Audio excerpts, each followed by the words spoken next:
Bismillahirrahmanirrahim. Assalamualaikum warahmatullahi wabarakatuh. Alhamdulillahirabbil alamin. Allahumma shalli wa sallim ala sayyidina Muhammad wa ala ali sayyidina Muhammad. Saudara-saudaraku, banyak orang percaya bahwa bersedekah dapat meningkatkan kekayaan kita. Dalam Al-Quran hal tersebut juga telah tersurat. Misalnya dalam surat Al-Baqarah ayat 245 dan surat Saba ayat 39. Secara empiris, hasil penelitian juga menunjukkan kondisi yang tidak terlalu jauh berbeda. Hasil survei yang dilakukan oleh The Social Capital Community Benchmark Survey menunjukkan bahwa orang-orang yang bersedekah mendapatkan tambahan penghasilan yang lebih tinggi jika dibandingkan dengan mereka yang tidak bersedekah.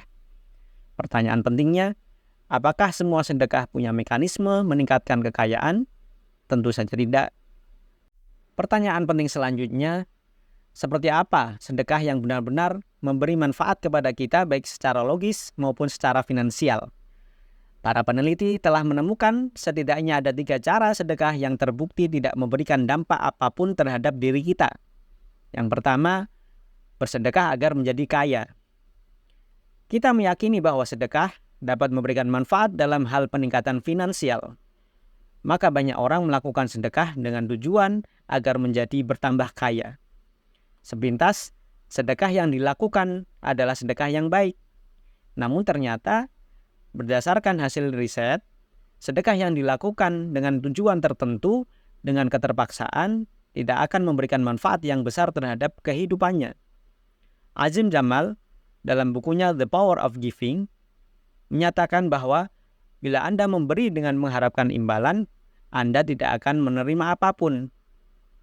Lebih lanjut, beliau menjelaskan bahwa pemberian yang bertujuan untuk mengharapkan sesuatu tidak akan memberikan manfaat yang besar untuk kehidupan mereka, termasuk di dalamnya pertumbuhan dan penambahan finansial.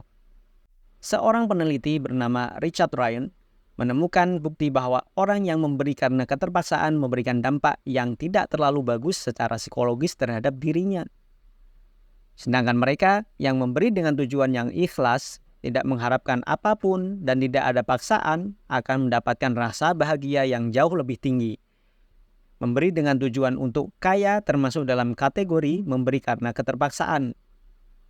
Contoh lain memberi karena terpaksa adalah memberi karena ingin mendapatkan pujian, memberi karena takut, atau memberi karena diancam.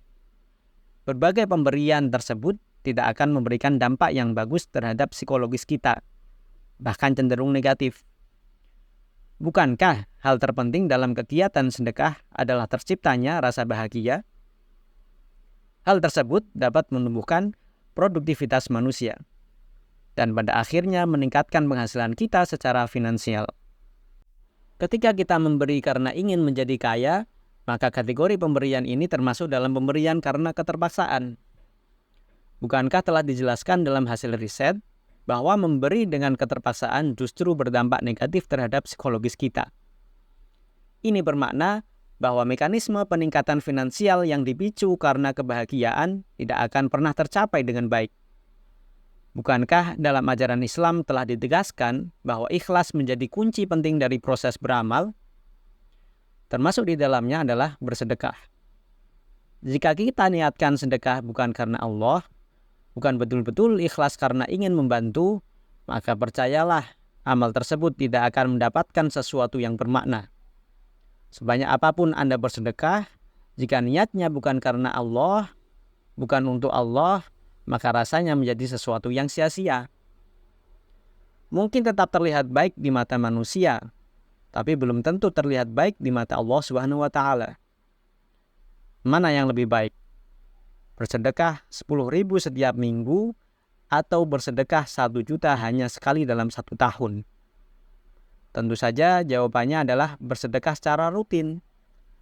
Bukankah dalam Islam telah diajarkan tentang pentingnya konsistensi atau istiqomah dalam proses ibadah? Bahwa ibadah yang konsisten jauh lebih bermakna jika dibandingkan dengan ibadah yang dilakukan dengan sporadis dan tidak tentu waktunya.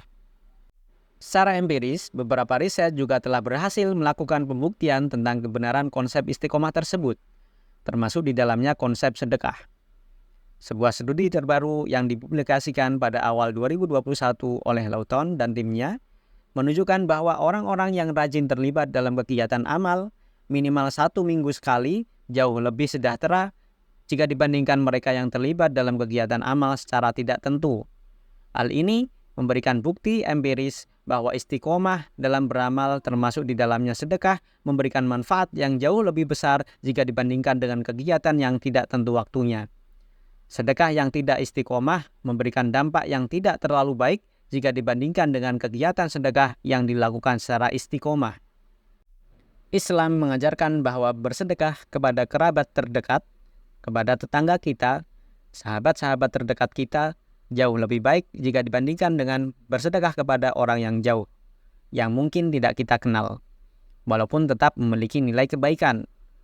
Tapi Islam menganjurkan agar sedekah dilakukan pada lingkungan terdekat kita. Sebuah riset yang dilakukan oleh tim peneliti dari University of British Columbia, Kanada, mengkonfirmasi tentang kebenaran konsep Islam tersebut. Bersedekah hendaknya dilakukan dari lingkungan terdekat kita. Riset tersebut mengisyaratkan sedekah yang dilakukan kepada orang terdekat memberikan dampak psikologis yang jauh lebih baik untuk kita. Dari uraian tersebut, dapat kita simpulkan bahwa 3 model sedekah yang kurang efektif adalah yang bertujuan untuk menjadi kaya, yang dilakukan secara tidak istiqomah, yang diberikan kepada orang yang jauh. Dengan kata lain, sedekah yang efektif yang memberikan dampak positif untuk kita adalah yang dilakukan dengan benar-benar ikhlas karena Allah Subhanahu wa Ta'ala, yang dilakukan secara istiqomah dan dilakukan pada lingkungan terdekat kita. Setidaknya hasil-hasil riset tersebut semakin membuat kita yakin tentang kebenaran ajaran Islam.